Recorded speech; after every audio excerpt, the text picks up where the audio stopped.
We will get on with today's speaker.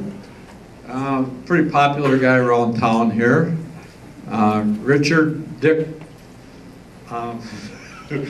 Doerfer. That runs a huge dairy farm out here off to the east of town. And I titled it Farming Now and Then. I don't know, you can do whatever you want with a Dick, but Dick's been, for those of you who don't know Dick, and I think everybody does, he's been pretty active in the communities, on school boards and many other things, and raised his family here, and he's going to talk a little bit about farming in the Verona area. How's that? Is that correct? Good, okay. So I turn it over to you. No, you can do this however you want, Dick, if you want. I'll take my sermon.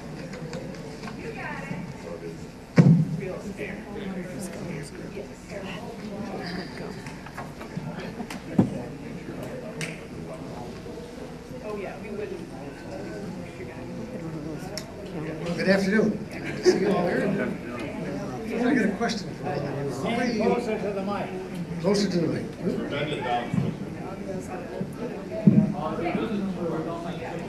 Just tips over. Now we'll try this first.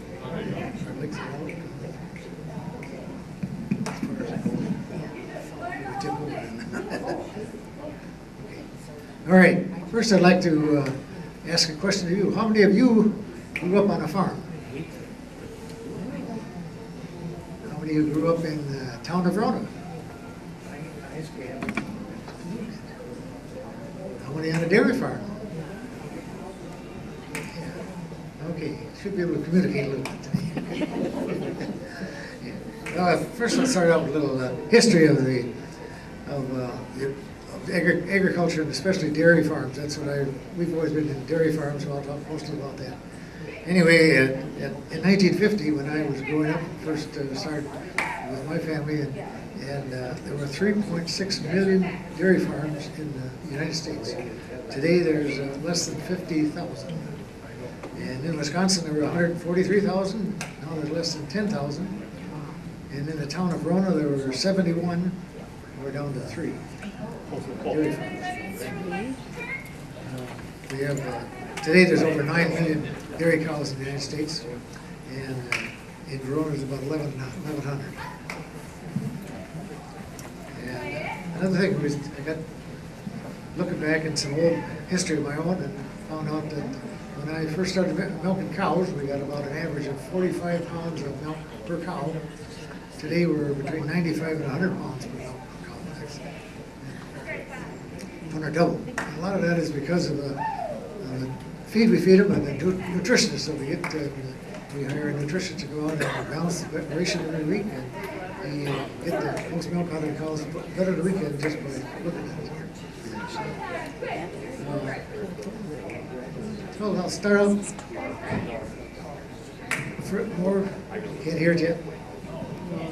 Okay. I'll start out. I moved to Verona when I was actually I was born in Verona. I was born on Maple Grove Drive, across the street from St. Mary Care Center. Actually born in the house. I moved to Wayland Road. My dad bought a farm on Wayland Road in 1932, and we moved there with my 3 sisters and my parents. Anyway, he brought with him 6 cows, 6 sows, and 200 chickens. Well, the chickens were probably as valuable as any. We took the eggs, my mother took the eggs to a store on Monroe Street, and she got all the groceries for the week from them 200 chickens, got money back. Well, the reason you could do that was we had our own beef, we had our own pork, had our own poultry, and we had our own eggs and milk. We had a big garden. We had an orchard and grapes. We had everything rented out. All she had to buy was the flour and the sugar and a few essentials.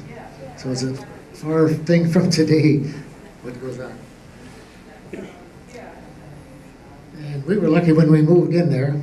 They already had running water to the house, the barn, and hog house, the chicken house, and we had electric pump to the pump instead of a windmill. Only about 10% of the farms at that time had that kind of service. The reason was the previous owner, he put those things all in, all the running water, underground pipes and everything, but it was during the Depression, and he went bankrupt. So we bought the farm the next year from him, or my dad did. Anyway, he increased the cows then from up to about 12 to 16 cows, and we hauled their milk in milk cans to the Wild Cheese Factory, which is where Gray's Tide is now. And the cheesemaker at that time was Joe Scherer, and that's Arlene Burke's dad. He made wheeled cheese there, wheeled Swiss cheese, and that's where they developed the block Swiss cheese at that factory too.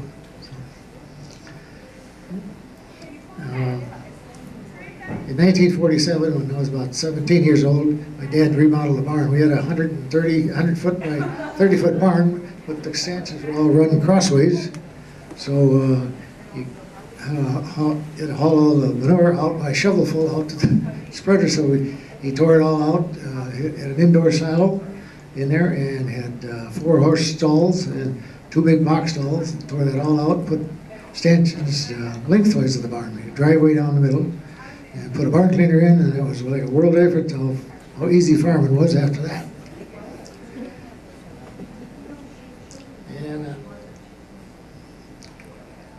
And in 1950, I was drafted in the Army, and I had 12 days to get my things together.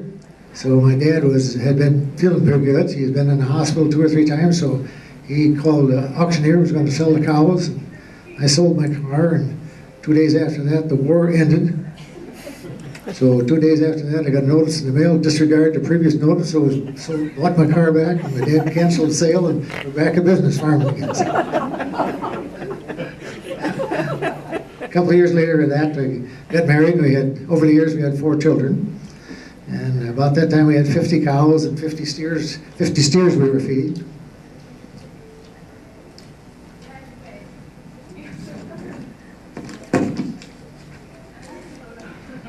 Farming stayed about the same way until first son Gary was graduating from high school, and we were farming.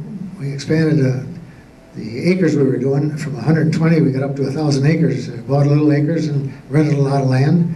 And then the second son John come along, and we bought more acres, rented more land, and we put up some grain storage and grain drying facilities so we could dry 160,000 bushels of corn every year at home, and we added some more stanchions on the barn, so we were milking around 60 cows then. Well, that wasn't enough to keep the boys busy, so they doubled it. They double shift the cows and milking 120 out of the stanchions. So then we went to a milking parlor and a freestall barn. I don't know if you all understand really what those are pretty well. Anyway, the freestall barn was enough for 300 cows. And the milking parlor could milk, we bought, there was an ad in the paper in a milking parlor down in northern Illinois that was pretty new, and they'd taken it down. So we drove down there, and here the farmer had put up a brand new milking parlor, and he'd been killed in a tractor accident, so his wife only had little infant children, so she had a guy cut all the pipes off and throw them in a pile, and that's what I bought, a pile of pipes, run it back home. And she said it was a double 6 milking parlor. We got it home, and actually it was a double 8. And then we had another one, so we had a double 9 milking parlor. And so the 300 cows, the stalls we built, for the first edition of that, we could milk that in half the time, so we built another barn, put another 300 cows on, so we were milking 600 cows through that milking parlor. They were milking around the clock, 3 times a day, all by pretty well Mexicans or South Americans were doing it. They're doing a good job of it. Anyway, and we had to build some concrete bunkers. The upright silos couldn't unload silage fast enough, so we built all concrete bunkers to put silage in, and it's a lot of feed for that many cows. And by that time we were working about 2,500 acres, And we had to upgrade the machinery always because the more acres you get, the more horsepower you got to have. So we started out with, my dad started out actually with 2 horses. And we got up to a tractor called a 1020 International. And that had 10 horsepower. Well, most lawnmowers got more horsepower than that. He kept getting bigger and bigger tractors until today we got the 3 biggest ones are 350 horsepower, 435 horsepower, and 535 horsepower. Instead of 32 inches working, we can work like 60, 70 acres across with machinery. So you have to have that to get the work done. Even mowing hay, we started with a 5-foot horse pulled mower. Today we do it with a 29-foot tractor mower. No, instead of about a mile and a half with horses, we go about 8 miles an hour mowing. So that's how farming has changed over the time. All that time, we had all the calves. Well, if you got 600 cows, you really got 500 calves born every year. That's a lot of work and a lot of buildings to take care of. So we had been sending them out to another farm. The bull calves, we sold them off. With all the heifer calves, we had another farmer raise those calves from young on, and he did a good job with it until they got to taking too many, and then too many were dying. So we decided 2 years ago to build a calf barn. So we built our own calf barn to hold, so we could feed 100 calves off of nipples at one time. There's 4 25 calf pens. There's 2 machines that will mix powdered milk and hot water together. And the calf has got a little electronic thing in his ear we put in. It talks to the computer in that machine, and it will mix up the powdered milk and the water in about 6 or 8 seconds. They got milk there, they can drink it, and they get 5 times a day they can do that, around the clock. They're all free and loose in there. None of them are in it used to be all individual huts. This is all in one group. So we have 100 calves there on those nipples at one time. And they moved them to another area in that same building, and they got started feeding dry feed, hay and corn and proteins. And then we send them to another farm down by Albany, and they keep them down there, and they breed them, and they come back about 2 weeks before they calve, and the whole circle starts again. The calf goes in the calf barn, and so every 2 years you got a circle going to those calves.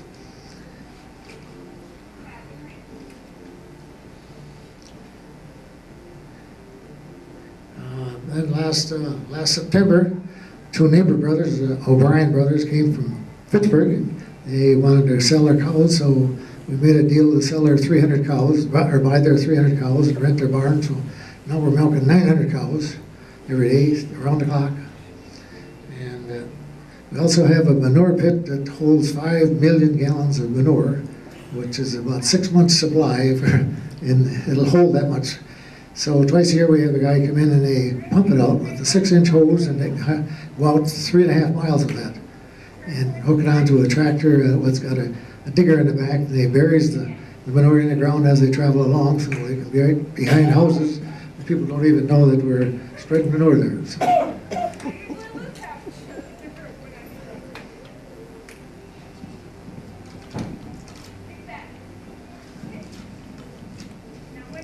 And with all the grain going out, we're up to 450,000 bushels of corn now we're raising a year, and about 85,000 of that we need for our own cattle and feed. But we needed something to haul that, so now we got 7 semis to haul corn, and for us and for other people we do that. We also have 450 steers now on feed all the time, and we raise them from 80 pounds to 1,600 pounds. That takes about 18 months. And we also didn't have enough to do, so we got 1,000 acres of custom work we do of other farmers. Plant their corn, plant their other crops, harvest their crops. Some of them we even chopped all their corn silos that their needs for their cattle. If you don't know it, this is Natural Agriculture Week. So I'd like to do is have a tour of the farm, if you would. like to have one. Anybody here want to go on it? I'd like to wait about June when it's nicer weather and it works out just nicer. But anyway, John, if you'd like to start one up for next June? Yeah, we could arrange that. I guess. Okay, Yeah. sure. It'd be nice to have that. We have lots of tours through there. Great tour. Yeah, yes, right, you bet. Would May be too early? Well, no, I guess it worked. Yeah, yeah. Sure, it's good. Thinking maybe that would be our May meeting. Well, sure, that'd be fine. Sure. It takes about an hour and a half to walk through. Make a circle, about a circle, and you get through it. Maybe have a show of hands who would be interested in something like that. Looks like we'd have enough interest. Yeah. guys are out there. But we got Art Cemetery too. We gotta see. Tour the cemetery. But maybe we could set something up there for May. That'd be like the third week in May or something. And maybe move our meeting up so we could do it, say 1 o'clock or something like that. Yeah, that worked fine. Sure. You're all welcome. Yeah. What you need is two farms. Maybe we'll give you a free glass of milk or something. We got a granddaughter that brings out her first grade class every year in the fall, and so they stand in the milking parlor and look up at the cows, and the milk machines are on, and they say, one of them says, "Where does the milk really come from?" She had no clue. So, anyone have any questions about the farm? Yeah. Dick, how many workers do you have on the We farm? have 31. 31. Yeah. 31. Wow. Yeah. Then I got a question. When you first started, how many, the production of milk from one cow then as opposed to what the Well, back then, about 45 pounds was the average. It probably got a 55 or so at the highest, but the average cow did. We had a group that had a milk testing system. And once a month they'd come around and we had to weigh each cow's milk. And then that's how I still got a copy of the first year's. So I know it's about 45 pounds. Today it's between 95 and 100 pounds. Yeah. Individual cows will get up to 150 pounds when they first have a calf. Yeah. Yeah. So is it just the nutrition and stuff is so much better now, or? Yeah, nutrition, yeah. And the feed, because the nutritionist comes out and gets a balanced diet every week because the feed changes. So he changes the ratio a little bit and it really makes a difference. Pays for itself. Yeah. They're all Holsteins. All Holsteins. Yeah. You have the milk trucked out every day? Yes, we fill at the home farm. We fill a silver tanks, we fill one of them plumb full every day, and the other one, Old O'Brien's, they fill a half of one every day. Yeah. That gets shipped to Illinois or someplace? Where does it get shipped to? To Grundy. I'm not sure where it is either. I've never been there, but it's all cheese. It's made into cheese entirely. It's a Judah. Yep. Dick, I gotta go back to the calf business, the 100 with the chip in the ear, Yep. et cetera. Yep. Now, are there 100 nipples? No, it's only two. They're just two? No, I say two in each, two for 50 here and two for 50 over here. And so, 25 in a pen. and they alternate? I mean, they're loose. Oh yeah, they come up with themselves. The calves will come up with themselves. Sometimes you have to help for the first 2-3 days. Have you never been over there? Oh, sure. It is fascinating. It is. How long do they learn from Oh, so, out about 7-8 weeks, and then they're converted to dry feed.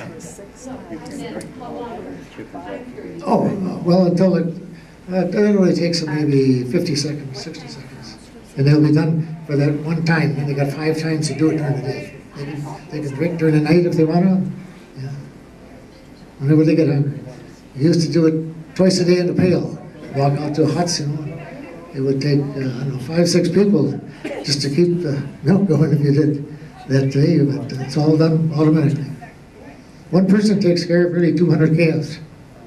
Yeah. And it's a gal, and she went to veterinary school. and doing a good job with it. Jack? Dick, since my daughter works for Grande Cheese, which your milk goes to, they have plants in Judah and Elmira and Brownsville, Yeah. a couple of other places, Adams Friendship. And your milk all goes into pizza cheese. Oh, the pizza. It is. Yeah, That could Grande be. makes nothing but pizza cheese. Well, maybe at one plant though. Well, they have more than one plant. Yeah, but I say at one plant, because I've heard of other kinds of cheese. Maybe each plant maybe makes something different. I don't know. I've never been to one either. That's what she said. Yeah, well, I don't know. So she's probably right. I don't know. Yeah. Well, they make pizza cheese as opposed to what other factories make. It's called legitimate cheese. You know, all of the pizza cheese people originally were all pocket. Yeah. Grande was one of them. They're, I don't think it is anymore. yeah. Anybody else? Do you have a veterinarian that's right there all the time, or? Well, she's actually a local girl. We went to one of the schools, and she went to vet school, and she married a guy, a farmer, down here by Pioli, and she couldn't get a job as a vet locally, so she took this job, and we pay her extra because she could do things that in a calf barn that we'd have to call a vet for, see. So we can pay her extra, and she does the other part too. She does the whole thing. Yeah. Readers granddaughter. Yeah, it's kids. Yeah, it's, I don't know if any know Julian and Anna Mae Reader. It's her granddaughter. Back there, yeah. Yeah, she's doing a great job. Yeah. Well, we'll try and put something up for May then. Does that sound like a deal? I think we're all good.